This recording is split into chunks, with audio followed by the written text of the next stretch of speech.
تو سب سے پہلے ہم بنی اسرائیل شریعت کی بات کریں گے، جن میں ایک نامزد پیغمبر ہے حضرت موسیٰ علی نبینا علیہ الصلاۃ والسلام کی ذات اقدس۔ ان کے جو ماننے والے ہیں، ان کے جو پیروکار امت ہوا کرتی تھی، ان کو یہود کہتے تھے، ان کو یہود کہتے تھے۔ یہود حضرت موسیٰ علیہ الصلاۃ والسلام کی شریعت کے ماننے والوں کو کہا جاتا ہے۔ لیکن یہ ایک قانون ہے، ایک فطرت ہے، جب تک پیغمبر، جب تک داعی لوگوں میں موجود رہتا ہے، اگر لوگوں کی غلطیوں کو دیکھا جائے تو ان کی اصلاح ہو سکتی ہے۔ اور ان لوگوں کی دو قسمیں ہوتی ہیں، جو کچھ پانے کے لیے آتے ہیں اور پا کے چلے جاتے ہیں، اور دوسرا طبقہ ہوتا ہے اغراض پسند، نفسانیت پسند، جو حب جاہ اور حب مال کے دلدادہ ہوتے ہیں۔ وہ پیغمبروں کے سامنے ظاہری زبان میں کچھ اچھا کہتے رہتے ہیں، لیکن ان کے اندر نفاق موجود ہوتا ہے، کفر اور بے دینی موجود ہوتی ہے۔ یہ ہر پیغمبر کے ساتھ یہ معاملہ ہوا ہے۔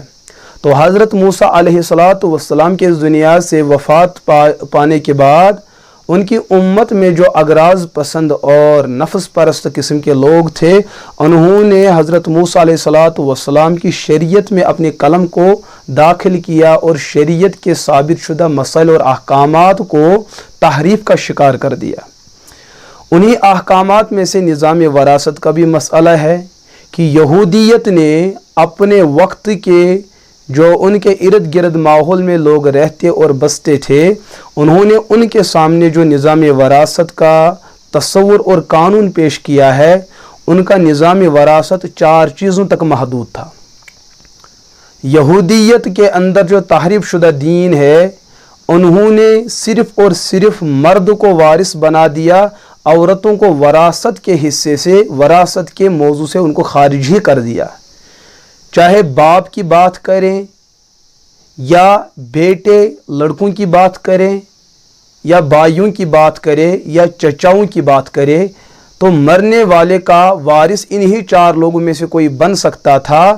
رہی عورتوں کی بات، چاہے وہ عورت ماں کی شکل میں ہو، وہ عورت جو ہے بہن کی شکل میں ہو، وہ عورت بیوی کی شکل میں ہو، وہ عورت بیٹی کی شکل میں ہو، وہ عورت دادی نانی کی شکل میں ہو، وہ عورت ماں شریک بہن کی شکل میں ہو، وہ عورت باپ شریک بہن کی شکل میں ہو، تو جملہ جو عورتیں ہیں، عورتوں کو یہودیت نے اور یہود نے وراثت کے عنوان سے خارج کر دیا اور ان کو اس طریقے سے راستے پہ مظلومانہ زندگی پر گزارنے پر مجبور کر دیا۔ یہ یہودیت کا مزاج تھا، لیکن یہ وہ یہودیت ہے جو تحریف شدہ دین ہے۔ حضرت موسیٰ علی نبینا علیہ الصلاۃ والسلام کی شریعت میں ظلم و زیادتی کا قانون موجود نہیں تھا، وہ انصاف سے بھرا ہوا دین تھا۔ یہاں تک کہ یہودیت کے اندر جو ہے شوہر بیوی کی پراپرٹی کا وارث تو بن سکتا ہے، لیکن بیوی اپنے شوہر کی پراپرٹی کی وارث نہیں بن سکتی ہے۔